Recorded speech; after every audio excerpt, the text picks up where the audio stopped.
niya, oh. Inuman niya ng tubig, oh.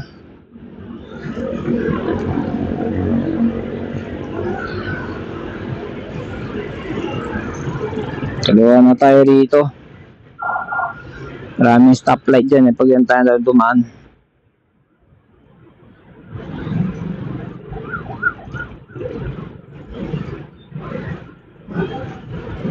Marami na kami. Uputo na, ito talaga, sa gitna talaga. Oo. Ito pa, sige. Dami na kami.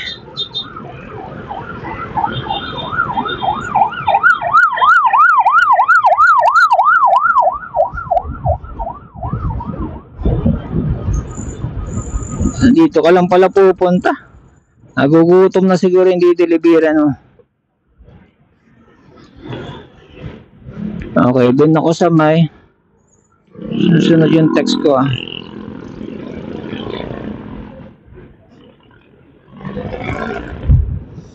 Naalala ko yung bago kang bumili ng keso, di una project ko biling keso mahal. Tapos si Kambao nakausap ko, hindi naman siya pero yung number na in-advertise niya, hindi lalaking sumagot. Sabi niya, kung gusto mo raw bumili, bayad kang may bayad na reservation. Antay ka 2 buwan. Ganon. Eko, okay.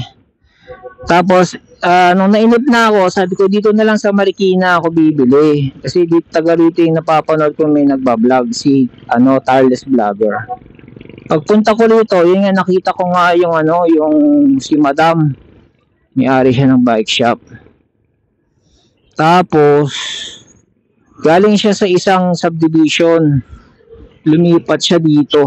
Dali, parada lang tayo.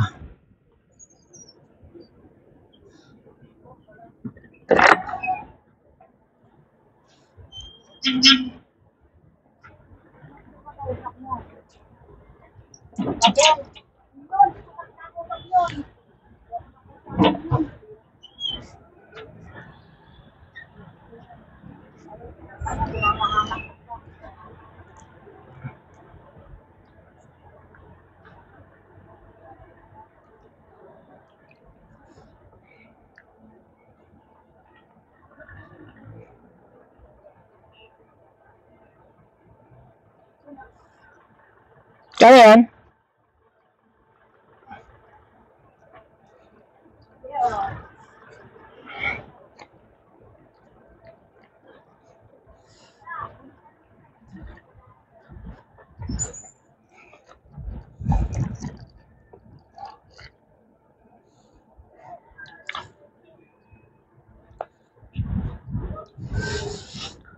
Ang barada rito ay 15 petot. Oh, di ba?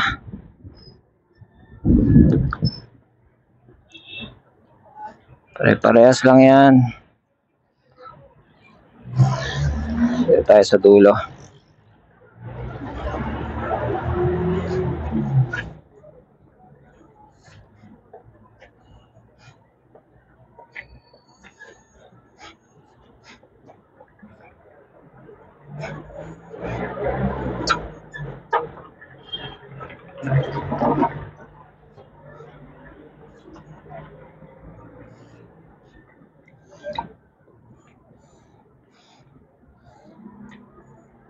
See you later.